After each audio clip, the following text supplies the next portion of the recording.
Welcome to lecture 16, and we have been discussing about the exact equivalent circuit, its phasor diagram, then approximate equivalent circuit, and I will also draw its phasor diagram. Recall that the approximate equivalent circuit was like this, where this parallel branch has been brought right across the supply. The approximation made is under no load condition, as if there is no current through the winding, but nonetheless core loss will always take place. So, it was like that. Now, if you see this R 1 x 1 and R 2 dash x 2 dash, they become in series. Okay. So, this is one of the greatest advantage of looking at the transformer equivalent circuit in terms of its approximate representation. So, what will happen is this equivalent circuit then can be further simplified. So, approximate equivalent circuit.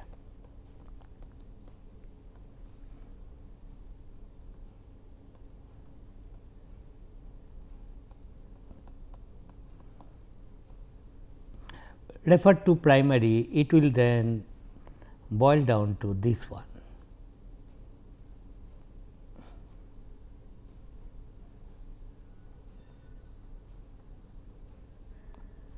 This R 1 and R 2 dash can be represented by a single resistance as R 1 R 2 dash, which is nothing but R 1 plus a square into actual resistance of the secondary term, and this can be written simply as R E 1, that is equivalent resistance in terms of primary winding. This is equivalent resistance.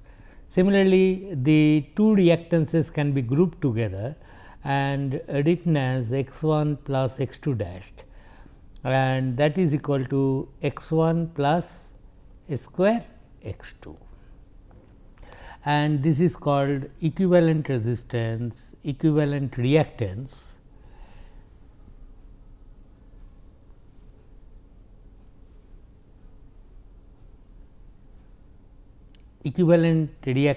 referred to primary side x E 1, and that is all. These two are the secondary terminals where an impedance will be connected, if it is connected a square Z 2, and this will be R C L 1 and this is J X M 1,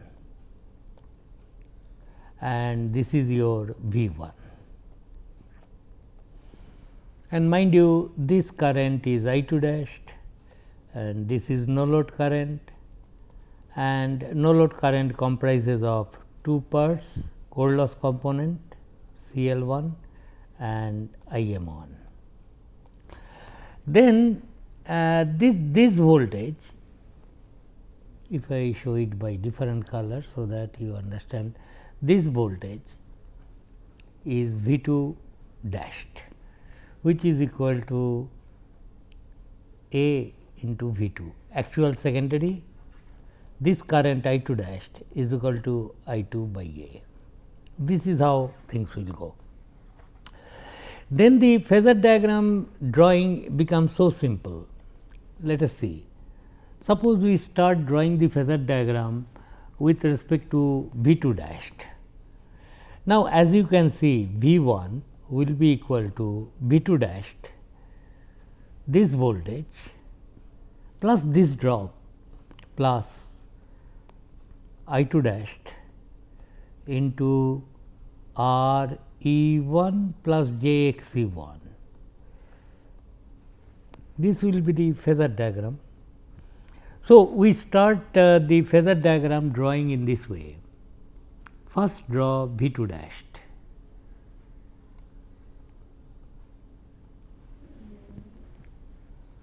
okay, and then draw I 2 dashed.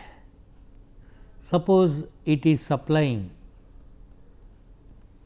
what is I 2 dashed? Actual current by A, and this is then the load power factor angle, mind you, this is the load power factor angle theta 2, whatever impedance you have connected. Then to get V 1, you add to V 2 dashed, this drops simply. So, this will be V 2 dashed plus I 2 dashed R E 1 plus J I 2 dashed X E 1, and you will get V 1. No point in showing E 1, E 2, etc. So, as I am telling you, as you go to the approximate equivalent circuit, you on the plea that the series impedances are much smaller compared to the parallel impedances of this core loss resistance and magnetizing impedance, then it is this phasor diagram, that is all. And you, this is the angle theta 2, and this is your V 2 dashed. So, to V 2 dashed you add this. Okay. Now, where is your I 1? If this is V 1, you see this I naught will be lagging this V 1 by whatever that current is.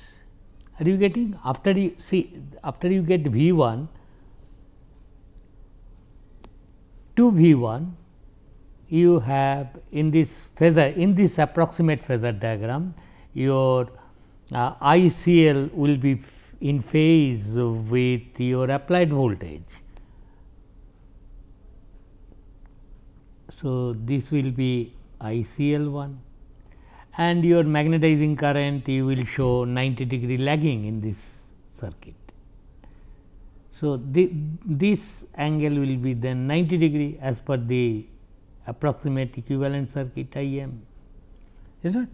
And if you wish to calculate where your I 1 will be, that is what I am doing. So, I m 1, and then add this to get your I naught. To I 2 dash you add your this I naught to get I 1, and input power factor will be angle between V 1 and I 1. I think you have got the idea, but this is the thing. Similarly, the same transformer, if you draw the equivalent circuit, refer to, I will do that because you practice them. So, suppose approximate equivalent circuit,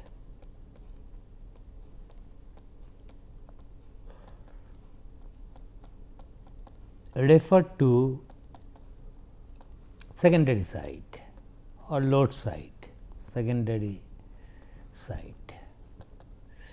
I will draw it very quickly because I know what is what. So, equivalent, first you draw the equivalent circuit. Equivalent circuit, refer to the secondary side, we have already drawn all parameters. Now, it will look like same thing, only thing this is RCL2, this is XM2, refer to secondary side, okay. And this RCL2 is nothing but RCL 1 by A square. From this side to that side, things are to be divided. In terms of XM 1, it will be by A square, and I will now show it and leave it to you to verify it is indeed true. I will write here as R E 2 and X E 2, where this X E 2 will be equal to x 1 by A square plus x 2, and this R E 2 will be equal to R 1 by A square plus R 2. this resistance, and this voltage is certainly not V 1 now, it is V 1 dashed, which will be equal to V 1 by A, and this voltage will be your V 2, and this current is actual current I 2, and this is your I naught dashed, which is equal to I naught A I naught, is not.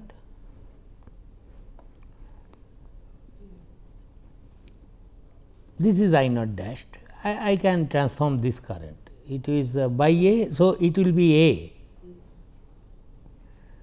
A. I naught dashed is equal to A into I naught. So, get used to this transformation. Multiplying any impedance transfer from this side to this side will involve A, and any current transformation or voltage transformation will involve A. Whether multiplication division, you should be very careful. I gave you some hints also, that is, you just simply calculate the turns ratios, and you must know that impedance values in the LV sides are lower, voltage value on the low voltage side is low definitely, and so on. Current value in the LV side is higher. So, all these things will, you get used to it. So, this is the thing, and in this case this current will be I 1 dashed, and then the phasor diagram for this in the same way. Here you start with V 2, actual secondary voltage V 2. This is suppose the current delivered by the transformer to the load, which I am not drawing, henceforth I will not draw, because V 2 it is supplying current, means some impedance is connected. This is the actual power factor of the load. Then to V 2 you add this drop I 2 R E 2 plus this angle is 90 degree J I 2 X E 2, and this is I 2 R E 2, and then you will get this V 1 dashed. You will not get V 1, mind you, V 1 dashed, and then you can fix up where your I naught will be, because V 1 by R C L 2 will give you magnetizing current, this will give you magnetizing current V 1 dashed divided by X M 2, and the core loss component of current will be there, I M dashed, I C L dashed. These two will give you, I mean same stuff, I do not want to also make. So, I naught, so to I naught you add I 2 to get I 1 dashed and so on. I will not continue. This way it can be computed. Okay. So far what we have done is this, equivalent, I have represented a practical transformer, modeled it in terms of some external parameters connected either in series or in parallel, for example, R 1, R 2, R C L, core loss component of resistance, magnetizing reactance, to an ideal transformer, and got these things. And after getting the exact equivalent circuit, we did another approximation, not without any reason. You cannot approximate anything just like that. The argument is the winding resistance and leakage reactances are much smaller compared to the resistance representing core loss and the reactance representing the magnetizing current, and that comes in parallel. So, it can be approximately pushed in this way. Acha, now after doing this, I will now tell you, given a practical transformer, how do you know these parameter values? By doing some test, it can be simple test, these parameters can be evaluated. But before that, let us take some rating of a practical transformer. I took one like this, say 200 volt stroke 100 volt single phase 50 hertz transformer, and suppose it is practical transformer, and what I have missed kVA rating single phase, suppose the kVA rating is 1 kVA, okay. 1 kVA 200 volt stroke 100 volt 50 hertz single phase transformer. TFO means transformer, short way I am writing. Acha, these things given to you. What does this mean to a practical transformer is this? This is the practical transformer. I will assume this way, that if you apply 200 volt 50 hertz source here across this winding with nothing connected on the secondary side, you will get 100 volt 50 hertz. Okay.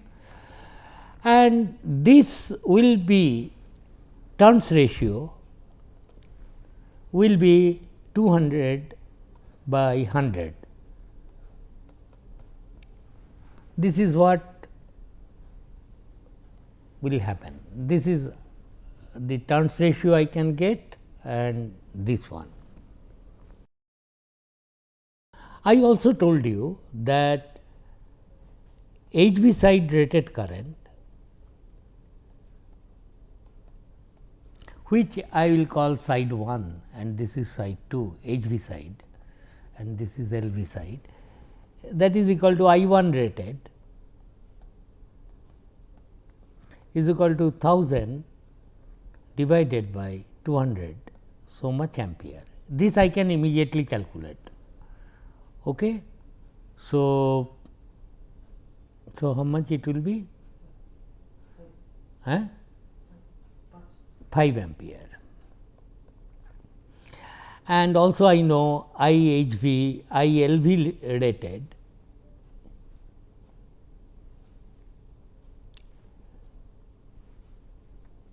ILV side rated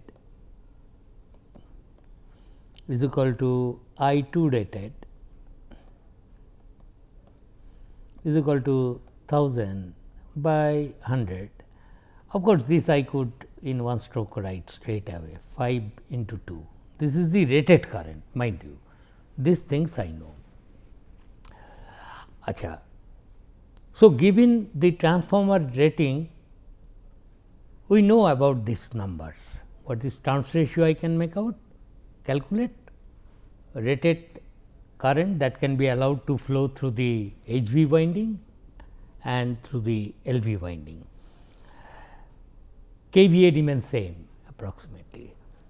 Acha, after calculating this, I now make one very interesting point, that no load current of a transformer, no load current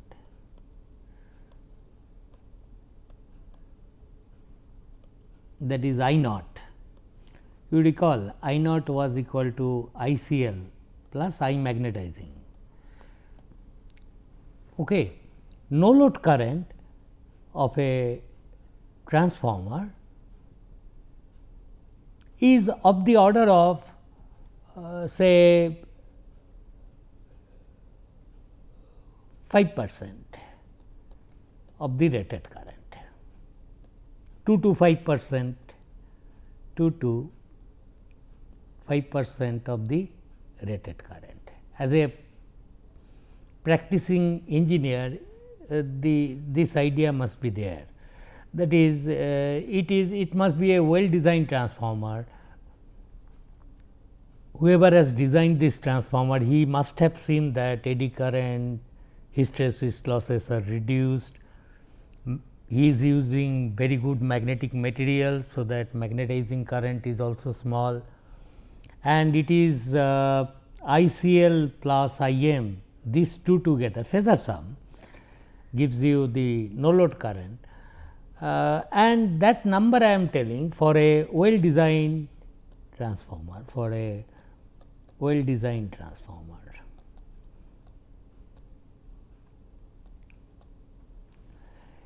Therefore, without knowing the equivalent circuit, this that I will say that maybe for this transformer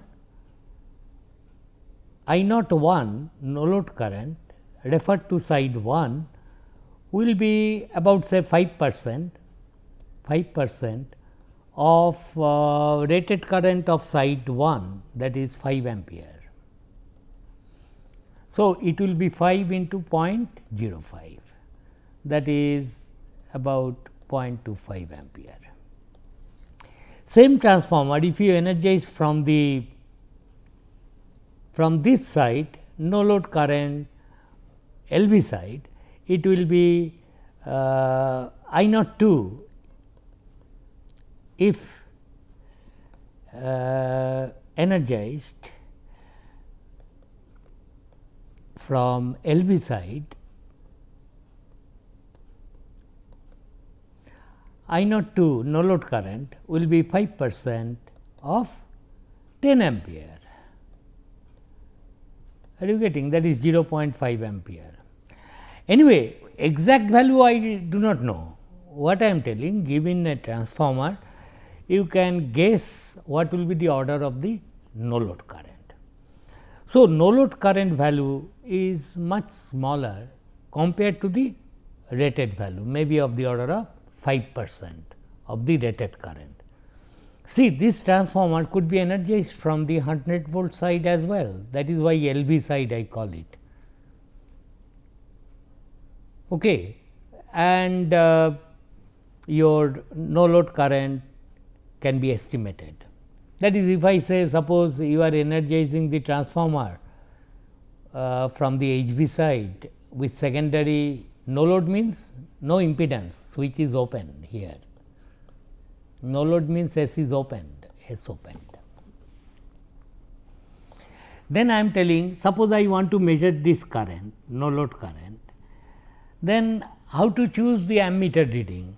It guides you. Okay, from the HV side, better take an ammeter which can read, whose range is 0 to 0.5 ampere. Do not connect a 0 to 30 ampere range ammeter to record a current of 0.25 ampere. So, I can decide upon the range of the ammeter if I know this information, that is no load current is of the order of 0.5%. And this 5% is not unique value, that is given a transformer you expect it is, you can expect it will be close to this current, but exact current in any case I can calculate, because the no load current can be about 2 to 5% of the rated current. You must understand that. Acha, after knowing this, let us start discussing how to determine the equivalent circuit parameters. Determination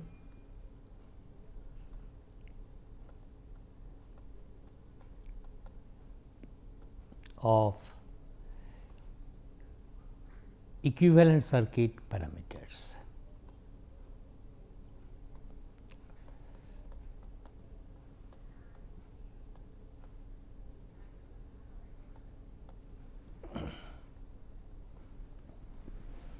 Okay. So, a transformer, practical transformer is given. I want to know what will be the values of RE2, what will be the value of XE2, what will be the value of RCL2, and what should be the value of XCM2. On any side, if you know, other side can be calculated, or in the previous diagram, oh my god.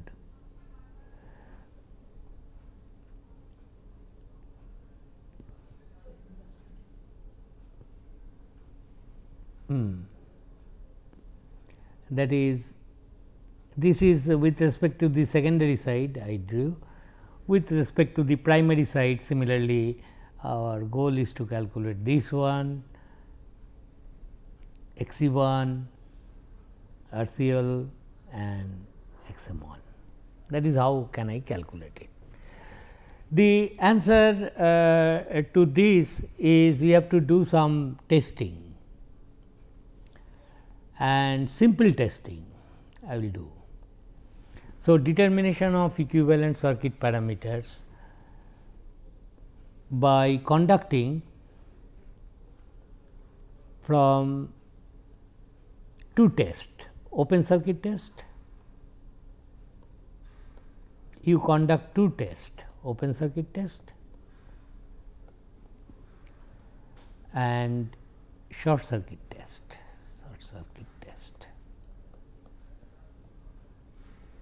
You conduct these two tests in the laboratory and you can get those to all the parameters. Okay. How do I do the test?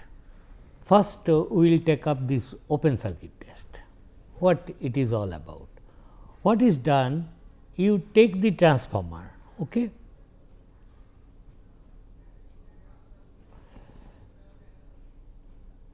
and connect an ammeter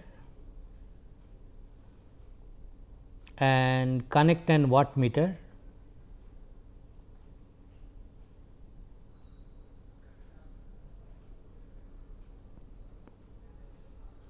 and this is the practical transformer primary, and generally to do the open circuit test from the LV side this test is carried out. The reason we will tell you later. And suppose this is the other side, HV side, which is open circuit or sometimes called no load test or no load. No load means no impedance is connected across the secondary, and also you connect a voltmeter across this, and here you apply V1 rated voltage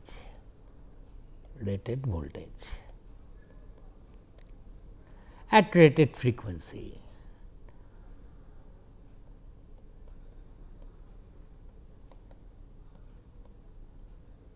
So, what I will do? LV side I will energize with voltage V1 at rated frequency F and connect an ammeter and wattmeter. Okay.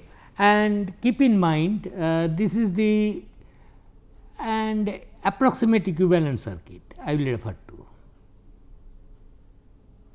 What is the approximate equivalent circuit then?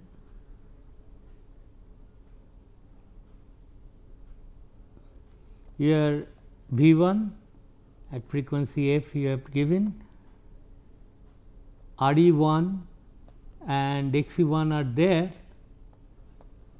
but these are open circuited because secondary nothing is connected, infinite. So, this is that open circuit will be reflected at the open circuit in the equivalent circuit also. So, there is I2 dash is 0, nothing is there because no impedance is connected. So, I2 is not there, I2 dash is not there, and this is RCL1 and this is XM1.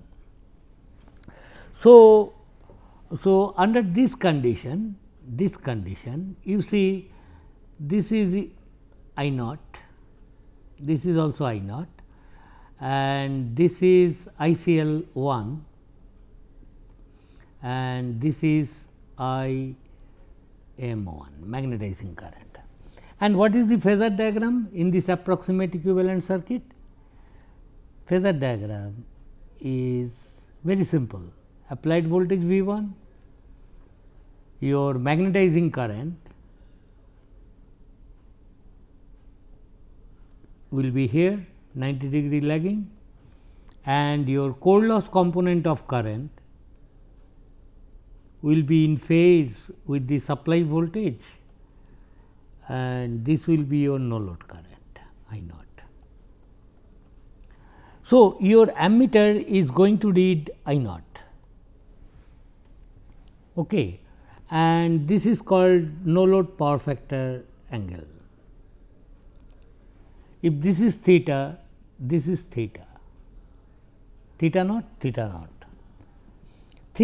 Theta naught will be in an ideal transformer 90 degree, but it cannot be because it is a practical transformer having core losses.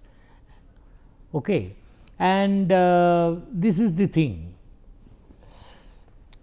and the wattmeter suppose read W naught. Then I will say that this wattmeter reading must be equal to the voltage applied across its pressure coil, that is V 1, current flowing through its current coil, that is I naught. Let us assume wattmeter to be ideal, I mean those losses of wattmeter neglected, V 1 I naught, and cosine of the angle between these two, that is theta naught. This is what I will get. And from this I can get the value of I naught cosine theta naught to be equal to W naught by V 1 I naught. Okay. And note that I naught cosine theta naught is also equal to ICL 1 from this right angle triangle. So, cosine theta naught ICL 1 is known. Achha, then what you do, follow this point very carefully. Some students make very I mean big mistake. It is better you try to calculate IM also, magnetizing branch. Okay. Instead of trying to calculate V 1 by I naught, that will give you the equivalent impedance, things become complicated. It is much more easier, as you see. What you do now, since so from this also I can calculate cosine theta naught, W naught. Have I done some mistake here? This is not.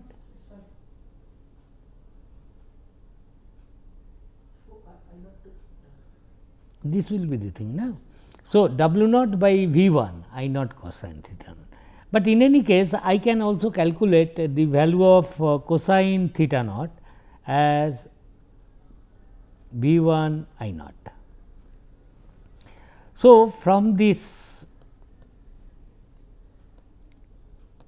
theta naught is known. If theta naught is known, then from this triangle I can say I m 1 is equal to I naught, which is known ammeter reading into sin theta naught, and also ICL 1 I have already written, it is equal to I naught cosine theta naught. Therefore, what we have done, I have got this current ICL 1 and IM 1, and my problem is to calculate RCL 1. RCL 1 then simply will become V 1 by ICL 1. This is known, and XM 1 is equal to V 1 by IM 1. So, these two values can be calculated. Instead of trying to calculate the impedance V 1 by I naught, do not do it, because that impedance will then be the series representation of RCL and XM equivalent, and then you are gone. And do not say the series part of this equivalent circuit is the core loss resistance. Then it will defy the physical reasoning, that is the magnetizing current requires a fixed voltage and this one. So, you should be very careful. So, mind you, then I have been able to calculate RCL 1 and XM 1.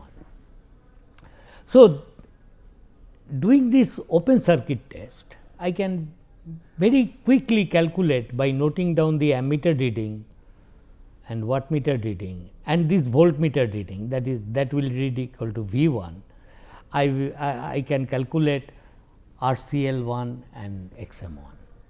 And then I am telling, if it is needed, you can then, after knowing RCL1, I can always calculate RCL2 and XM2.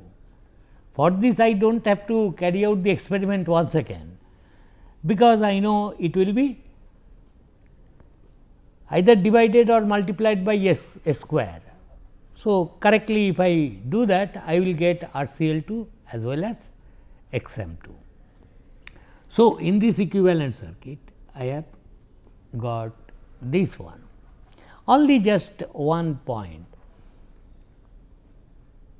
As I told you, this is the equivalent circuit, approximate equivalent circuit, okay? Approximate equivalent circuit. But if you honestly look at the circuit, you will find this no load current is flowing through winding resistance as well, is not? Because exact equivalent circuit is what?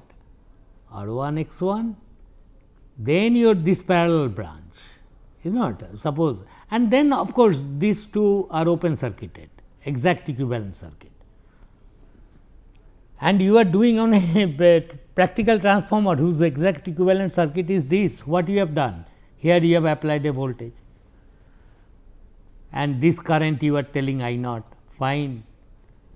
But then I will say, look here, this wattmeter reading W naught, okay, you have done some approximation that I have understood, but this wattmeter reading, strictly speaking, he will read the copper loss in RCL as well as copper loss in R1. Some of these two will be read, is not? But what happens is this, how to justify that, why we neglect this copper loss? It is because of that. In open circuit test, winding current is pretty small, maybe 2 to 5% of the rated current. But applied voltage is rated at rated frequency, level of flux in the core is rated, and it is the level of flux that decides the core loss. So, core loss will be much higher than this very small current causing a power loss in R1. So, we neglected the copper loss, note that W1. Practically records the core loss only, core loss. The copper loss, which is also called copper loss, the winding power loss, the copper loss, the loss I1 square into I naught square into R1 is much less compared to core loss. Why? Because flux is rated as flux is rated and I naught is only about 2 to 5% of the rated current.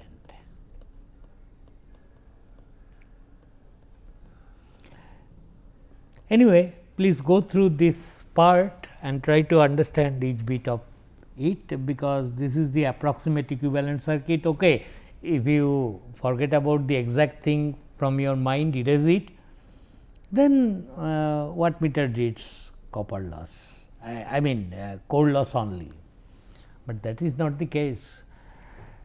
There will be a little bit of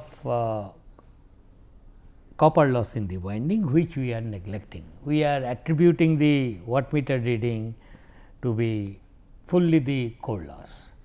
We will continue with this with the SC test to determine these parameters in the next class.